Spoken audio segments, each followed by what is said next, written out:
ang San Miguel Bearmen ay magre-rebuild pa rin kahit galing sila sa kampyonato. Ayon nga dito, Blackwater ay mabigat ang hinihinging kapalit kay Troy Rosario sa SMB. At saka itong si Vic Manuel at Justin Chua one-on-one trade. Ito ang ating pag-uusapan sa video natin ito. Ngunit kung bago ka pa lang sa aking munting YouTube channel, humingi po ako ng likes, share and subscribe. Maraming salamat. So ayon po dito sa isang post, breaking news, SMB nag-rebuild na ng lineup. Trade offer. After TNT traded Justin Chua to Blackwater Busing, SMB offer Vic Manuel for Blackwater for Justin Chua. Mukhang malabo naman makuha si Troy Rosario, pero si Justin Chua shooter big man din naman siya at makakapag-complement siya sa laro ni John Mar Fajardo. Si Troy Rosario kasi ay mabigat ang hinihingi nila sa amin, si CJ Perez or either yung number 1 pick ng Tirapper Majip. So unahin natin ito mga lods, itong one-on-one trade rumors regarding dito kay Justin Chua at Vic Manuel.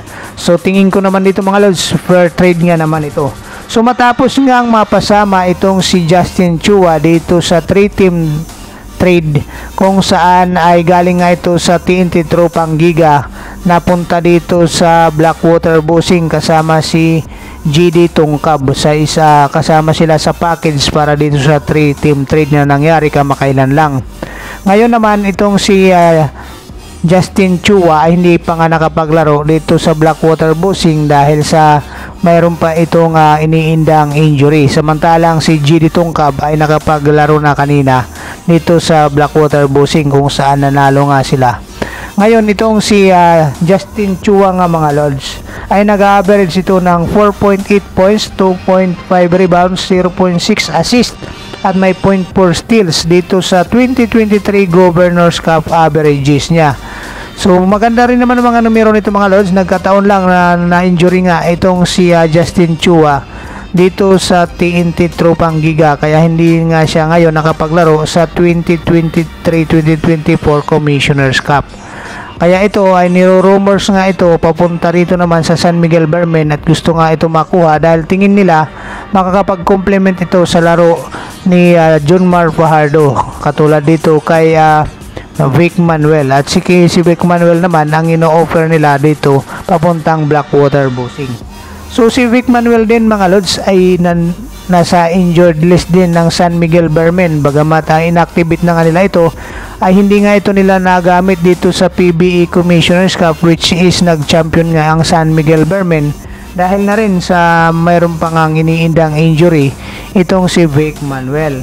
So itong si Vic Manuel mga lods sa ngayon nga 2022 to 2023 Philippine Cup averages niya ay 8.6 points, 2.6 rebounds, mayroon siyang 0.8 assist, 0.3 steals sa 48 minutes, 14.8 minutes na paglalaro.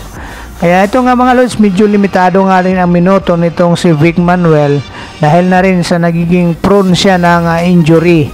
Kaya magandang offer naman itong si Vic Manuel kung mapupunta ito sa Blackwater Busing kasama sila ni Troy Rosario. So pag itong si Vic Manuel ay healthy naman mga lods, talagang mapapakinabangan naman talaga ito ng kahit anong team na mapupuntahan niya. Bagamat veterano na itong si Vic Manuel ay mayroon pa rin itong shooting at sa labas at saka dito sa kanyang siyempre yung kanyang signature moves, itong kanyang pag-flex ng muscle niya dahil malakas nga ito sa loob itong si Vic Manuel. So sa tingin natin ito mga lods, Vic Manuel and Justin Chua, fair trade lang ito. So ngayon itong mga lods, ang isa naman CJ Perez for Troy Rosario. Ito yung binabanggit natin nga mga lods na mabigat ang hinihingi ng Blackwater Busing dito sa San Miguel Bearmen dahil itong si CJ Perez ang kanilang gusto na maging kapalit nitong si Troy Rosario.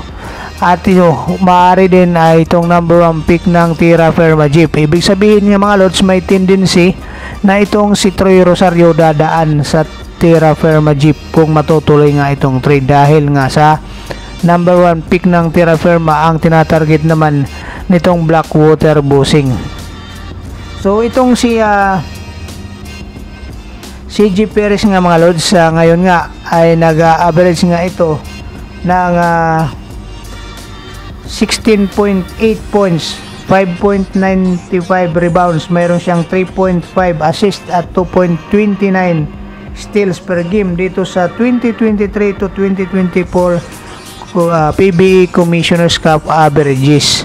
So magandang mga numero dahil nag-MVP nga itong si Finals MVP nga itong si CJ Perez, at saka siya pa rin ang nanalo bilang BPC Awards. Kaya ito nga mga lods, malabo rin ito talaga bitawan ng San Miguel Bermen itong si CJ Perez, lalong lalo na sa ngayon ay nasa prime pa nga nitong si CJ Perez.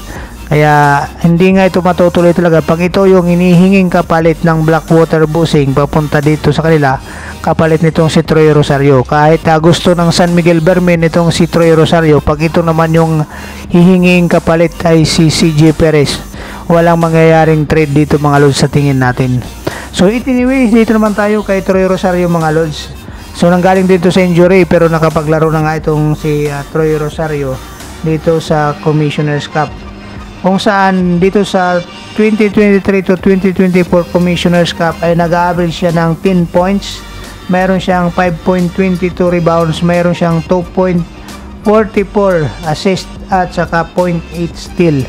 So ito yung kanyang 2023 to 2024 Commissioner's Cup averages. So mayroon pa rin na touch itong si Troy Rosario at shooting, lalong lalo sa outside shooting. Ito nga yung kanyang nagiging asset ngayon ni Troy Rosario dito sa kanyang shooting. Magaling pa talaga ito si Troy Rosario, lalong lalo na sa mga 3-point shot, at mayroon din itong depensa si Troy Rosario. Ito yung kagandahan nga dito nga mga lods. Kaya maraming teams pa rin ang nag-ahabol dito kay Troy Rosario, hindi lang yung San Miguel Bermen. So maraming salamat mga lods, God bless you all, bye bye.